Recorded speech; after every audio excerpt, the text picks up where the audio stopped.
Ladies and gentlemen, thank you for watching and welcome to English News of Binh Phuoc Radio Television Station and Newspaper.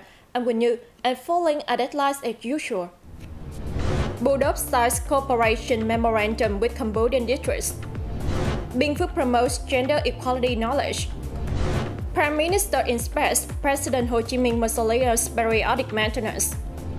Ho Chi Minh City welcomes over 23 million visitors in 7 months. Recently, the security and other situation along the border between Bù Đốp district in Vietnam's Binh Phuoc province and Keo Sima and Sano districts in Cambodia's Karachay province had remained stable and well maintained. This positive development was highlighted during a meeting between the Vietnamese and Cambodian districts. It was reported that relevant forces of the two sides have actively consulted their leaders to coordinate and exchange information on border security over the past time. This cooperation has facilitated exchange activities, economic and cultural development, and strengthened solidarity and friendship between the two sides. Accordingly, economic and social conditions have improved significantly with increased trade activities at the border area. Border crossings for the locals have been also facilitated based on the laws of both countries.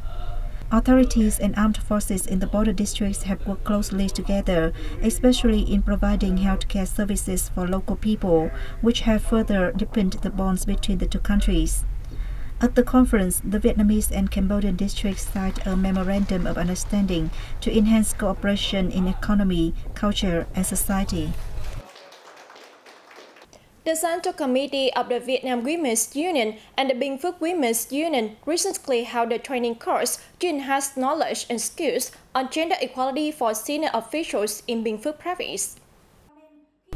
Recognizing gender equality as a key factor in the nation's economic and social development, the Vietnamese party and state have paid due attention to raising public awareness about gender issues, promoting gender equality, and encouraging female engagement in politics.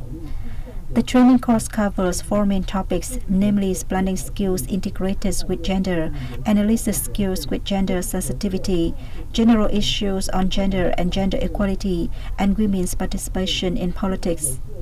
It aims to equip participants with essential knowledge on gender issues and gender equality, as well as practical skills for integrating gender issues into local activities, especially in organizations.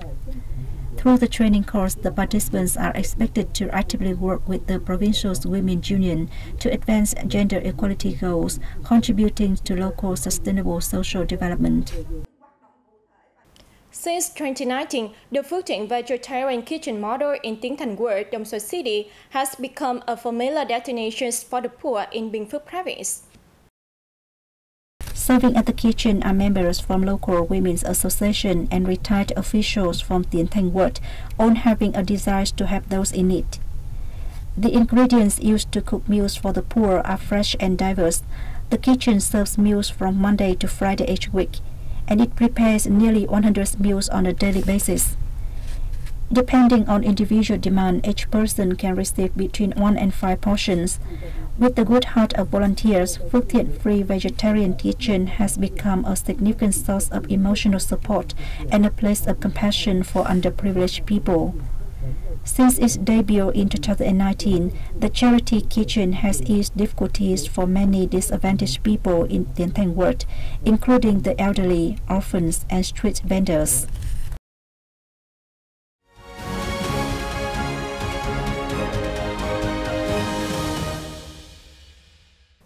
Prime Minister Phạm Minh Chính on August 12 inspected the outcomes of the periodic maintenance of the mausoleum of President Ho Chi Minh and had a working session with the mausoleum's management board on its performance in the first half of the year. According to the Mausoleum's Management Board, from August 15, 2023 to July 31, 2024, nearly 2 million domestic and foreign visitors came to the mausoleum to pay respect to the founder of modern Vietnam. The board actively sketched out plans and made meticulous preparation for the periodic restoration of the mausoleum in 2024, including preserving the body of the late leader and maintaining and repairing the technical system of the mausoleum. Prime Minister Truyền underlined the great significance of the budding historic cultural relic complex, adding the preservation and utmost safety of the late leader's embalmed body, as well as the promotion of the values of the complex, are both a great responsibility and an honor that demonstrate the Vietnamese people's love for President Ho Chi Minh and the nation's tradition. The mausoleum will be reopened to the public from August 13th after the annual maintenance. Deputy Prime Minister Trần Hồng Hà hosted a reception for the General Director of Samsung Vietnam, Choi Chu-ho, in Hanoi on August 12. More details are in the following report. During the meeting, the Deputy Prime Minister urged Samsung Corporation to continue its pioneer role in the country's transition to a digital and green economy. He also asked Samsung Vietnam to continue landing investments in research and development R&D centers and promoting technology transfer in emerging industries such as semiconductors. For his part, Choi spoke highly of the Vietnamese government's direct power purchase agreement mechanism between renewable energy generators and large customers, and expressed his hope that the government will create more favorable conditions so that Samsung Vietnam could increase the use of renewable power at rational costs, contributing to the country's commitment to cut emissions to net zero by 2050. The export of mollusks and other aquatic products is forecast to remain on the rise in the rest of this year, according to the Vietnam Association of Seafood Exporters and Producers. The export turnover of Vietnam's mollusks in the first 7 months of this year was estimated at over $95 million, up 24% year-on-year. Of the total, clams took the lion's share with $52 million, while snails saw the highest growth rate compared to the same period in 2023, over 57%. In the reviewed period, China significantly increased its import of clams and scallops from Vietnam, with a rise of 120 times compared to the same period in 2023. For crabs, China and Hong Kong, China remained the largest import markets for crabs and other crustaceans from Vietnam, accounting for 43% of the country's total. Exports to the US and Canada, meanwhile, are also growing positively, with increases of 30% and 44%, respectively. Export revenue of the leader footwear and handbag sector is predicted to hit $26 to $27 billion in 2024 on the basis of the positive results seen so far. According to the Vietnam Leather, Footwear and Handbag Association, in the first 6 months of this year, the sector's exports exceeded $6.5 billion, up 5.7% over the same period last year. Vietnam has focused on 5 major markets, namely the US, the EU, Japan, the Republic of Korea, and China. Along with maintaining its shares in traditional markets, the sector is working to expand to others, especially those with a free trade agreement with Vietnam.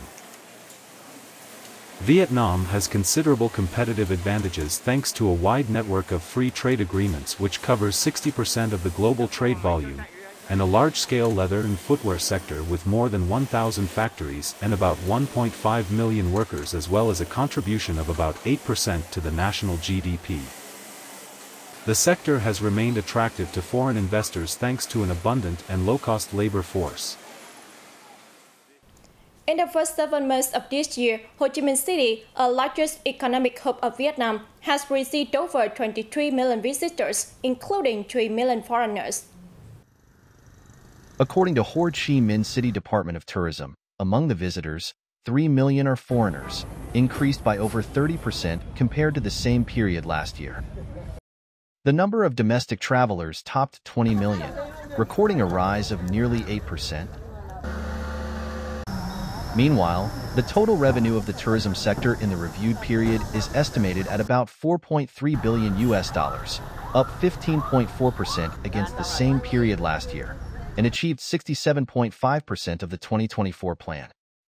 To fulfill the goal set for the whole year, the city's tourism sector will continue carrying out smart tourism development projects for the 2021 to 2025 period, with a focus on building a tourism service database.